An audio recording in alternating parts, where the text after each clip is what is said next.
What's going on, everybody? It's your boy Glaze. Man, it's your boy Maceo Heard. You know what it is. It's Friday. Where we at, Macy? Man, it's RAPstation.com, baby. Let's go.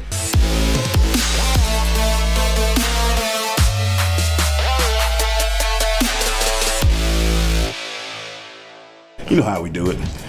I got the defense. I got the offense. Man, let's go ahead and get this thing kicked off. Let's get it started. Number 5 for me, man. Guy ain't heard from in a while because this team hasn't won in a while. Leonard Floyd, linebacker, Chicago Bears. What?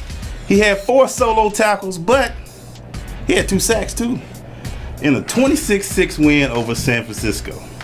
You the reason that Colin got benched, man. You part of the reason. That's my number 5. Who you got for number 5? Number 5 for me, man. Travis Kelce, tight end, Kansas City Chiefs, against the Atlanta Falcons. The best dancing tight end in all the NFL. Found open areas in this zone. 8 catches, 145 yards, averaged 17.5 yards per catch. Paved the way for the Chiefs offense to continuously make plays. Number 5 for me, Travis Kelce. Hey, man. Number 4, he killed the Falcons too. Number 4, man, Zachary Orr, linebacker, Baltimore. You know I like the guy that can get out there and tackle, man. He had 13 tackles, 10 solo. In a 38-6 win over the Miami Dolphins. Well, Miami, boy, they showed food up this week. Oh, yeah. They were fresh off 6 in a row. They were a good pick going into the game, but that's why we play the game. That's why we play the game. You got for number 4, man? And number 4 for me, T.Y. Hilton, Indianapolis Colts. How you do it? T.Y. got busy in the Big Apple on Monday night. 9 grabs, 146 yards, averaged 16.2 yards a carry.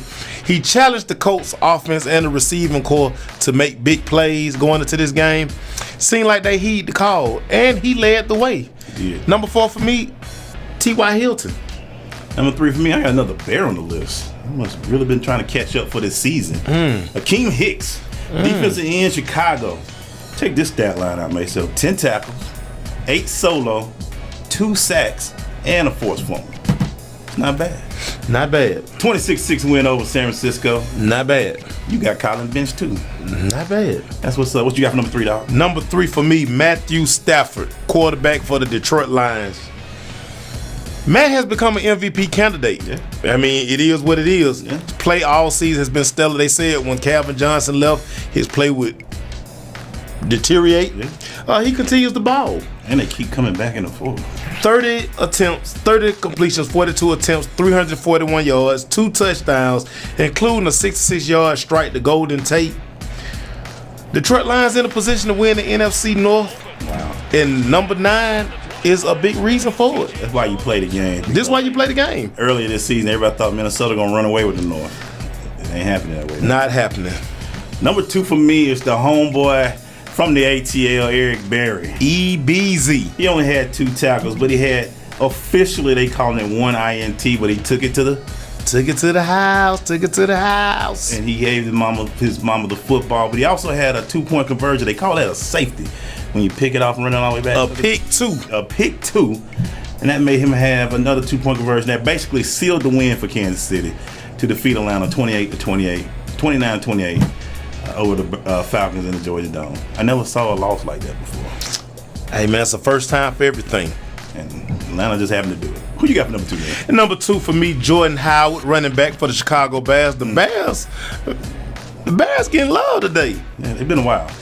Hey, the young back carried the load in the Windy City. 32 carries, 117 yards, 3 touchdowns. The Bears need offensive production. Jay Cutler's out for the season. They're starting Matt Barkley at quarterback. Jordan Howard, he answered the call for the Chicago Bears. Wow. That's number 2 for me. Hey, man. Hey, my number 1. He's a headache sometimes, but when he want to ball, he can ball. Vontaze Burfict. Wow. Linebacker for the Cincinnati Bengals. Check this stat line. That's big. 15 tackles, 10 solo, and 2 INTs. He's a baller. Over a 32-14 win over Philadelphia. Hey, Vontaze, when you want to play, man, you one of the best out there. I'm not taking the Eagles anymore in my picks. I'm done. I understand. I'm done. And who is your Number one player, man. This guy probably will never see number one on our top 5 ever again, but for this week, he carries the crown. Joe Flacco, quarterback, Baltimore Ravens. All Joe did, he went 36 for 47, 381 yards, 4 touchdowns. Miami Dolphins came in on a 6-game winning streak.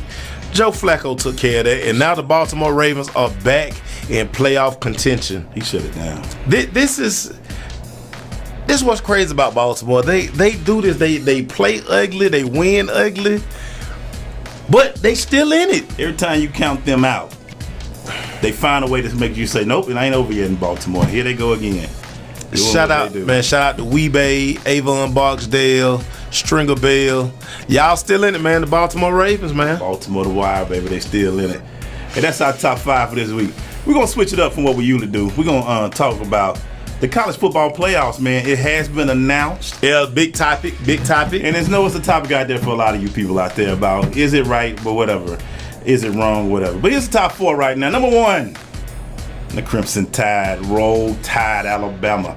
Number 2, them Tigers of Clemson, Dabo Swinney and team. Number 3, them Ohio State Buckeyes. And number 4, Washington? The Washington Huskies are in the top 4. Give us your thoughts on the top 4, Maceo. They got it right. A lot of conversation all week about conference championships. That's not the end-all, be-all, everybody. Understand this. If conference championships mattered, it would be 5 playoff spots because we have 5 conferences. That's what the Power 5 consists of. They don't care about conference championships. Matter of fact, conference championships are just a money grab for the conference to ensure that it's enough money in the coffers in the event some of our teams don't make a bowl. That's why I think it's a joke, man. You play on Saturday. Ohio State was at home chilling idle. They got an extra week to not do nothing. They already in there. Ohio State only lost 1 game. They put them in. But look, man, NCAA is the NCAA. They know who they want in the Final Four. They knew it as long as they already told us before the conference championship was on, Ohio State is safe. If Alabama would have lost, Alabama was safe. We already knew this. We already knew what's going to go on. So the NCAA is about what they are. It's about money, man. The conference championship make money for them on the weekend. Come on. I want y'all to understand this. Stop listening to all these analysts who telling you they doing it for a reason. Listen to the crush. I've been telling y'all since October that the 4 was set. How close were we?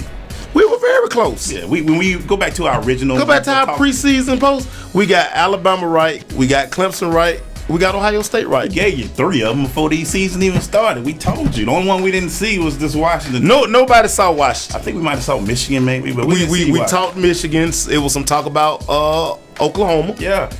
In which they both ended up with great seasons. Oklahoma won the Big 12. Michigan was in the conversation. Michigan actually was number 6 in the poll, and number 5 was Penn State. And who saw it? Let me tell you something. If you graduated from Penn State, did you say you could see Penn State winning the Big Ten? Everybody else, stop. James Franklin. Please stop. He's a magician, y'all. What James Franklin did was a magician. So let's talk about a little bit. We're going to not give you picks. We're going to give you the games a little bit. In the Chick-fil-A Peach Bowl, Alabama versus Washington. Alabama, you need Washington come in with rosary beads because this might get ugly. The only shot Washington has, really and truly, Jalen Hurts plays like a true freshman. He hadn't done it all year. I don't see why he would pick New Year's Eve to start. But Washington has weapons on the outside, great quarterback. Again, this is why we play the game. It's football. And their coach, man, he's been known to give him a few weeks. He can make good game plans. But he's going against Saban, too, though. And Saban is Saban. Saban is Saban. And we got the other game, which is going to be really good. I heard some people saying they don't think it was going to be good. But Clemson, Ohio State. It's going to be great for TV. Yeah. Great for TV. Sean Watson, J.T. Barrett on one side. Great football. I want to see what Dabo do against Urban. Just the mind games that they're going to be playing. That's going to be the second game on New Year's Eve out in Fiesta Bowl, the PlayStation Fiesta Bowl, by the way. Tostitos gave it up. Tostitos say, well, ain't nobody buying corn chips like they used to. No, you're going to buy corn chips regardless, so yeah. Why write that check? Yeah. Okay. PlayStation say, we'll jump on it because, everybody playing got PS4. So, we'll give you picks probably closer to the game. Right now, I'm kind of leaning Ohio State. But then they got Deshaun, though. And Deshaun makes Huge difference. Deshaun is back. He can't make the mistakes he's made in a lot of games this season. He has to play flawless football. And that's going to be a great weekend, December 31st. You might see the Crush at one of these games. Look out for us. We might be out there. You could. We could be out there. And that's our show for this week, man. You can catch us every weekend right here at 10 p.m. Eastern on RAPstation.com. Where else can they find us at, Maceo? So, pull your phone out. If you have Instagram, we're The Crush Sports Talk.